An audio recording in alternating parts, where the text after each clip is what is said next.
अस्सलाम वालेकुम everyone, welcome to ARX news. तो सबसे पहले मैं सभी को ARX न्यूज़ में वेलकम करता हूँ। उम्मीद करता हूँ आप सब खैरियत से होंगे।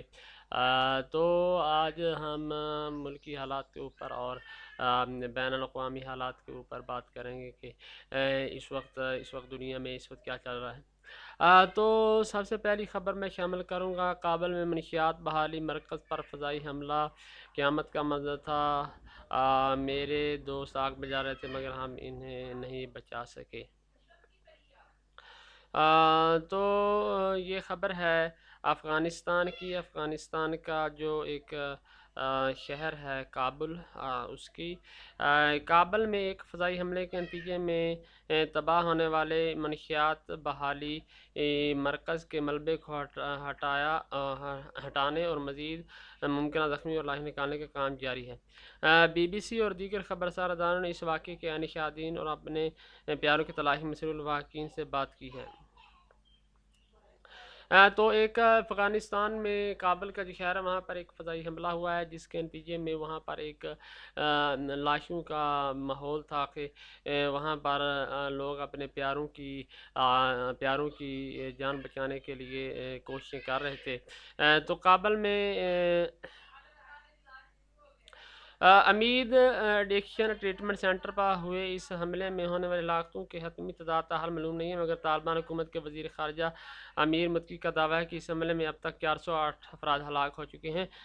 BBC आज़ादाना तौर पर तस्दीक नहीं कर सकता, तमाम काबुल में फॉरेंसिक लेबॉरेटरी के ज़राए ने BBC की तस्दीक की थी कि इस हमले के नतीजे में 100 से ज़्यादा अफराद हलाक हुए हैं। तो उनका जो कहना है कि इस वाक़े में जो है वो 100 से ज़्यादा अफराद हलाक हुए हैं। अफ़गान हकाम के मुताबिक हलाकतों की तादाद बढ़ रही है, जबकि मुतअद्दिद अफराद शदीद ज़ख्मी भी हैं।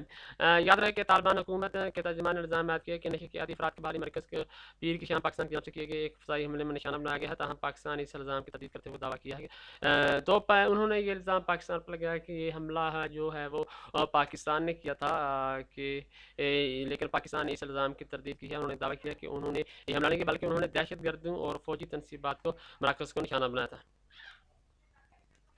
अफ़गान वज़ारत सेहत के तर्जुमान शराफत ज़मान अमर खेल ने BBC को बताया कि इस मरकज़ के करीब किसी किस्म की अस्करी तनसीबात नहीं है।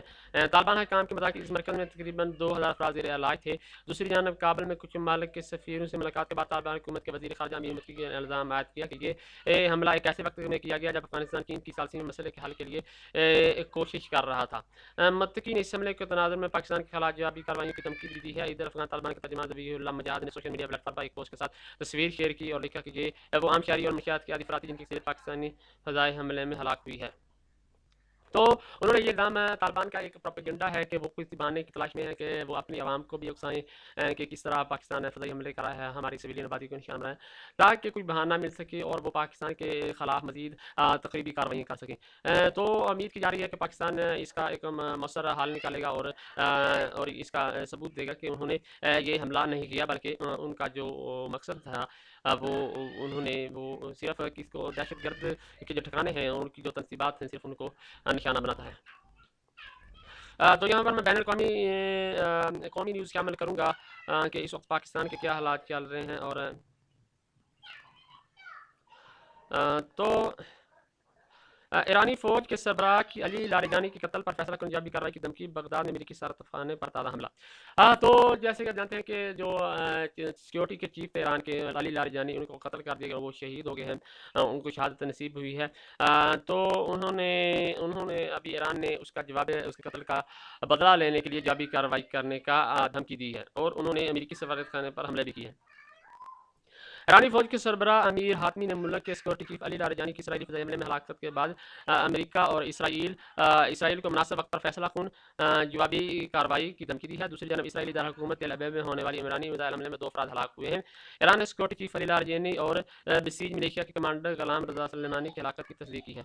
ईरानी फौज के सरबराह ने अली लारिजानी की इसराइली फ़िज़ाई हमले में हलाकत के बाद अमेरिका और इसराइल को मुनासिब वक्त पर फैसला कुन जवाबी कार्रवाई की धमकी दी है। तो ईरान ने धमकी दी है कि इस मामले में अमेरिका और इसराइल को जब सही वक्त आएगा तो इसका जवाब दिया, जैसे कि पहले जानते हैं कि पहले भी ईरान ने हर मामले में मौसर जवाब दिया है। ईरान सही वक्त इंतजार करता है और फिर ऐन उस वक्त पर हमला करता है, मिसाइलों की बौछार कर देता है, जिसकी वजह से दुश्मन नाकू चने चबाने पर मजबूर हो जाता है।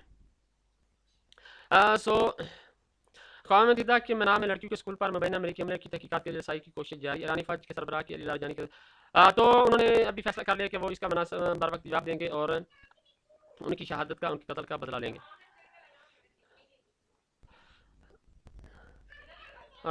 तो अभी दूसरे वाले से जो मार्केट है वो अभी स्टॉक मार्केट की बात करेंगे। पाकिस्तान स्टॉक एक्सचेंज में तेज़ी बरकरार नहीं रही, मार्केट मंफी जोन में चली गई है। पाकिस्तान स्टॉक में मसवर जहां ज़्यादा देर बरकरार नहीं रह सका और मार्केट मंफी में चली गई। दौरान ट्रेडिंग 2324 पॉइंट की तेज़ी देखने के बावजूद मार्केट अपने अहम हदूद 1,50,000 और 1,51,000 के जो पॉइंट्स बरकरार नहीं रख सकी और 100 डैक्स 485 पॉइंट गिरकर 1,48,693 पॉइंट्स पर आ गया। तो मार्केट में मंदी देखी जा रही है। ज़ाहिर है कि अभी अफगानिस्तान के मामले में भी कशीदगी चल रही है। दूसरी तरफ पाकिस्तान पर इल्ज़ाम लगाया जा रहा है कि एक प्रोपेगेंडा चला रहा है जो कि पाकिस्तान ने अफगानिस्तान की हॉस्पिटल पर हमला किया है, जिसकी वजह से अभी इस तरह की सिचुएशन बनी हुई है। इसके बाद मैं खेलों की खबर शामिल करूँगा यहाँ पर कि इस वक्त खेलों में क्या चल रहा है। तो FIH हॉकी वर्ल्ड कप 2026 के ग्रुप्स का ऐलान कल 16 टीम मध्य मुकाबल। तो जो ग्रुप्स का ऐलान है वो होगा आज हो जाएगा और इसमें 16 टीमें मध्य मुकाबल होगी। तो ये पाकिस्तान हॉकी के शौकीन के लिए खुशखबरी है कि FIH hockey world cup 2026 group मरहले के ऐलान 18 मार्च को होगा। हॉकी वर्ल्ड कप 2026 की मेज़बानी नीदरलैंड और बेल्जियम मुश्तरका तौर पर। तो इसकी जो हॉकी का जो वर्ल्ड कप है इसकी मेज़बानी है, इसके जो होस्ट है वो नीदरलैंड और बेल्जियम होंगे। नीदरलैंड बेल्जियम कुछ मैच नीदरलैंड में होंगे, कुछ बेल्जियम में होंगे। इस तरह मुश्तरका तौर पर हॉकी के वर्ल्ड कप की मेज़बानी है जो है वो ये करेंगे। तकरीब में मर्द और ख़वातीन के वर्ल्ड कप के ग्रुप्स का ऐलान किया जाएगा। मैन के हॉकी वर्ल्ड कप में पाकिस्तान समेत की 16 टीमें हिस्से लेंगी, जबकि वीमेंस के मुकाबले में भी 16 टीमें टाइटल के लिए मध्य मुकाबल होंगी। तो 16 टीमें जो हैं इसमें मध्य मुकाबल होंगी।